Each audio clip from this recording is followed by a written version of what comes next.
WhatsApp guys, welcome back to my channel. Normalisation को लेकर बहुत से बच्चे डाउट में, और बेसिक सी बात है, किसी का एग्जाम 13 मई को है, जनरल टेस्ट का ही पढ़ रहा है पहले, और वही सेम सब्जेक्ट कोई बंदा 29 को देगा या कोई बंदा 3 जून को देगा। सेम सब्जेक्ट के लिए इतना एक्स्ट्रा टाइम किसी को मिल रहा है, किसी को कम टाइम मिल रहा है, पेपर किसी का टफ होगा, किसी का ईजी होगा। क्या पूरा खेल है? नॉर्मलाइजेशन कॉन्सेप्ट कैसे वर्क करता है, आपके सारे डाउट्स को छोटी सी वीडियो में क्लियर कर दूंगा। सारी अपडेट्स टाइमली मेरे चैनल पर आपको मिल भी रही हैं, तो सब्सक्राइब जरूर कर दीजिएगा। सबसे पहले समझते हैं बच्चों, नॉर्मलाइजेशन सिर्फ इस एक बात पे डिपेंड नहीं करता है किसका एग्जाम पहले हुआ किसका बाद में हुआ। बच्चे सबसे बड़ा फैक्टर नहीं जानते। सबसे बड़ा फैक्टर होता है एग्जाम का टफनेस लेवल। इवन हो सकता है जिसका एग्जाम पहले हुआ है उसका एग्जाम मान लो बहुत ईजी आ गया है ना, और जिसका एंड में हुआ है उसका एग्जाम बहुत टफ आ गया।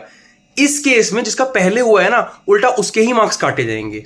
लाइक सुनने में बुरा लग रहा होगा, भाई कोई मेरे मार्क्स क्यों काटेगा? बिकॉज नॉर्मलाइजेशन इज आपको बराबरी पे लाना। किसी को टफ एग्जाम दिया गया, किसी को इजी एग्जाम दिया गया, है ना। अब जिसको इजी मिला वो ज्यादा नंबर ले आएगा, जिसको टफ मिला वो कम नंबर लाएगा। तो नॉर्मलाइजेशन प्रोसेस के थ्रू जिसको टफ मिला है उसको कम से थोड़ा सा ऊपर ले आते हैं, जिसको इजी मिला है उसे ऊपर थोड़ा सा नीचे ले आते हैं। तो ये एक कॉन्सेप्ट जो यूज करता है, ये इतना इजी नहीं, इतना इजीली मैंने बोल दिया। इसमें बहुत सारे पैरामीटर्स लगते हैं, but one of the factors ये है कि अगर आपका एग्जाम बहुत टफ आया, पेपर बहुत खराब गया आपका, तो घर आके निराश मत होना, नॉर्मलाइजेशन आपको बचा लेगी। नॉर्मलाइजेशन सिर्फ मार्क्स काटती नहीं है, बढ़ाती भी है। मैं हवा में नहीं बोल रहा हूं, मेरे खुद के सिर्फ और सिर्फ मैथ्स में 25 मार्क्स बढ़ गए थे। बिकॉज मैंने जब आंसर की से मैच हुआ तो उसमें 25 नंबर कम थे, मेरे रिजल्ट कार्ड में 25 नंबर ज्यादा थे। बिकॉज नॉर्मलाइजेशन आंसर की से में पता नहीं चलती है, वो रिजल्ट में पता चलती है।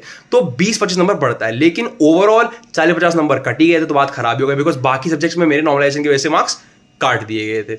बहुत से बच्चों के साथ बहुत बुरा हो जाता है, उनके 40-50 मार्क्स कट जाते हैं नॉर्मलाइजेशन में। अब ये सुनने में लग रहा है भाई ऐसा क्यों करते हैं, but this is the way, करना पड़ेगा। बिकॉज एक बात आप खुद सोचो, आपका एग्जाम कल है 13 तारीख को है, आपको प्रिपरेशन के लिए 4 दिन मिले एडमिट कराने के बाद, इंटीमेशन स्लिप आने के बाद। किसी का 3 जून को है, उसको सेम प्रिपरेशन करने के लिए पूरा 1 महीना मिल गया। तो कुछ तो फर्क आना चाहिए ना, कुछ तो मार्क्स उस बंदे के कटने चाहिए ना जिसको एकदम एंड में मिला है। तो शायद ये भी एक रीजन होगा, but one of the biggest reason is exam की टफनेस लेवल।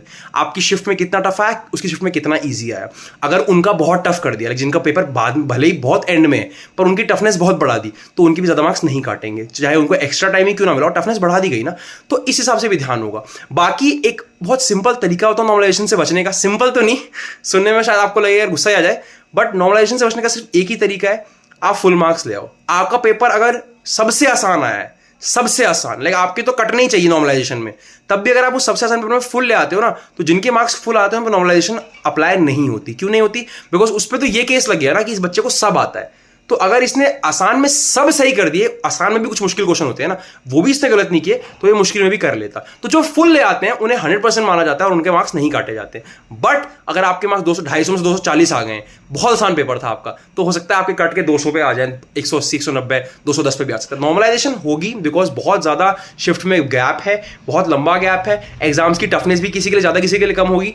बाकी इसमें कितने नंबर एग्जैक्ट कटते हैं, इसको लेकर मैं एक डिटेल वीडियो बना रहा हूं, मेरे स्कोर कार्ड को लेकर, मेरे फ्रेंड्स के स्कोर कार्ड को लेकर, कि किसके शिफ्ट में कितना पेपर टफ आया था, कितने मार्क्स बढ़े, कितने मार्क्स किसके घटे, एग्जैक्ट नंबर्स के साथ एक वीडियो बना रहा हूं। चैनल को सब्सक्राइब करके रख लो, बेल आइकन दबा के रख लो। नॉर्मलाइजेशन का बेसिक कॉन्सेप्ट मैंने समझा दिया कि आप उससे बचने के लिए बस फुल मार्क्स लाकर बच सकते हो, वरना पेपर आपका आसान आया है, थोड़े मार्क्स कटेंगे। पेपर बहुत मुश्किल आया है, कुछ नंबर बढ़ जाएंगे। पेपर मुश्किल आया, यही दुआ करो, यही ऊपर वाले से मांगो। बाकी कुछ आप कर नहीं सकते हो तो फोकस करो पढ़ाई करके अच्छे नंबर लाने पे। जितने अच्छे नंबर लाओगे उतना कम इफेक्ट होगा नॉर्मलाइजेशन का, ठीक है। तो ये बहुत बेसिक सी बात है, लेकिन बच्चों को परेशान करती है, एंड रिजल्ट देख के दुख भी होगा। क्योंकि मेरी एक फ्रेंड थी, उसके 55 मार्क्स काट लिए थे। लाइक अगर आपके 800 में से 730 मार्क्स बन रहे हैं, आपको 685 पे ले आए, 675 पे। ब्रो शी वाज डिवास्टेटेड, उसका दिमाग खराब हो गया था। आप मुझे 730 वाले बच्चे जो नॉर्थ कैंपस जाते हैं उससे उठा के आप मेरे को ले आए 680, जो साउथ में भी नहीं मिलेगा। जनरल कैटेगरी की थी ना वो। तो ये हो सकता है, अब we can not say anything, but इस पे कोई और अपडेट एकदम क्राइटेरिया आएगा बताऊंगा। बाकी मैं प्रॉपर कितने नंबर का फर्क आता है उस पर डिटेल वीडियो बना रहा हूँ, बहुत से लोगों के मार्क्स वगैरह चेक कर रहा हूँ, ट्राई करता हूँ कि वो वीडियो रेडी हो जाए, लेकर आऊंगा। सब्सक्राइब करके बेल आइकन दबा लो। This was the concept of normalisation. Toughness ज्यादा होगी तो मार्क्स थोड़े से बढ़ जाएंगे, टफनेस कम होगी तो मार्क्स कट भी सकते हैं। बहुत टाइम मिला है तो पेपर टफ भी आ सकता है, कुछ भी हो सकता है, डरना नहीं है। एक ही सोल्यूशन इन सबका, पढ़ो और अच्छे नंबर लाओ। जितने अच्छे नंबर उतना कम normalisation. Okay, thank you so much guys for coming to the end of the video. All the very best for exams. Bye bye.